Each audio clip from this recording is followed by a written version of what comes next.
That's my patchy lawn. It's died from lack of water. Stralya, a land of many challenges for the tiny farmer. I thought I might just do a couple of clips about little, probably uniquely Australian challenges that have popped up around here lately. G'day folks, Andy here from McDowell Manor.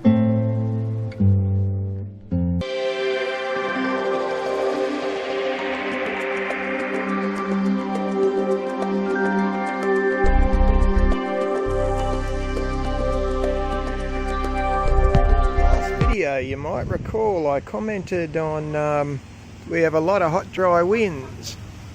Holy guacamole. So half the roof is blowing off the quail pen, but hopefully that should be pretty easy put back together. It looks everything's here, so this is a worry because that's actually my worm garden, which thank goodness had a lid, so that's proved very lucky. Whales aren't too impressed. You can see they're all sheltering down this end where it's shady. With the roof gone, that's left that end quite exposed and hot, so there's a few panting, but they're not looking too bad. The roof's been screwed back now. Sorry, I know I'm panting. You want to try and hold this bloody roof when the wind comes up, so it's been screwed down on all corners.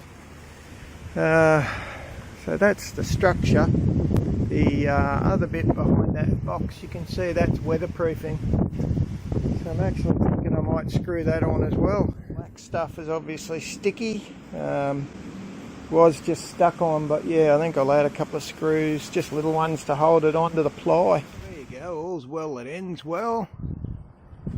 Roof's double screwed on, double screwed as in one set through the structure and then a second set through the weatherproofing into the structure as well.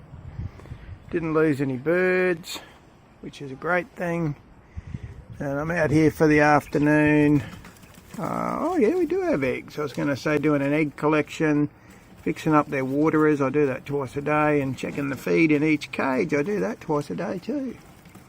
There you go folks. You can see I've put an extra large roof on the quail house when I'd made it.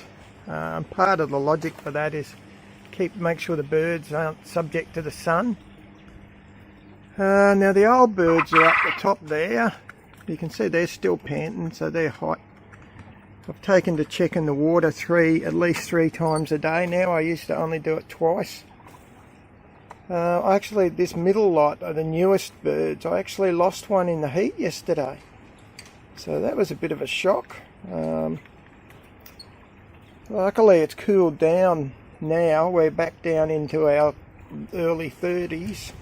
But yeah, who'd have thunk it, eh? It just must have been so hot. There was no wind, it was hot, it was bloody dry. Yeah, they weren't subject to full sun, but one of the new guys went over, so that was a bit sad. I suppose I'll just keep doing what I'm doing, which is, you know, checking 3 and 4 times a day on the water. If I need to, I'll start and put some frozen ice water bottles in the cages as well, if it comes back to that. Put the shade cloth back up, obviously. Even a bloody kangkong was burning. I couldn't believe it. I had tomatoes. I found a cherry tomato in that grow bed that had cooked inside its own skin. It was just ridiculous. Now the other thing I'll mention that's not heat related, it just got plain dirty, but this has saved me on a number of occasions. I run 2 pumps. One you can see does the larger grow bed. The one down the other end does those little shallow beds across the top. Now the amount of times I've had a pump stop and I've gone for a day running on only 1 pump is amazing, and it really has saved me. I reckon I would have lost all of the fish probably 3 times at least if it wasn't for the 2 pumps set up, so I thought that was worth mentioning. Not sure if you can see, the water level's actually pretty low, so I'm going to top that up with the tanks. That was another thing I'll mention. I can't use the tank water for the gardens at the moment. There's just not enough of it. We haven't had rain for months, or what we have had has just been a little bit. So I've started saving all that water. That'll be used only to top up the fish tanks. The chickens have got the nicest spot in the yard, down to that big tree. So it does tend to stay pretty cool there. Normally we get a good breeze, but we weren't yesterday. I'm down to 2 chooks now. I've only got Bertha and Winnie Wyandotte left. Ninja got, remember baby died I think of old age. Ninja got, with those new breeds that are made for laying, they'll often have deformed eggs inside, and if they burst inside it kills the chicken.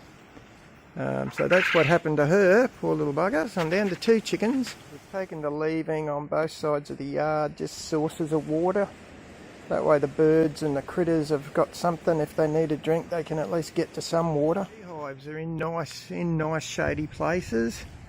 But having said that, I've had to put extra little roofs on just to make sure. When it gets above 40 degrees, if it's allowed to get too hot inside, often the brood will sag and sort of die, fall in on itself. So we're trying to avoid that. Looks like the bees are going pretty well given the weather we've had lately. Another water dragon, he'll be out looking for water. Anyway, so that's been some of the challenges we've faced lately. Hopefully you enjoyed the video. If you like this kind of self-sufficiency and city farming stuff, feel free to hit the subscribe button. And if you tap the bell, you'll even get a little message whenever I put new content up. Alright folks, you have a good one, eh? See ya.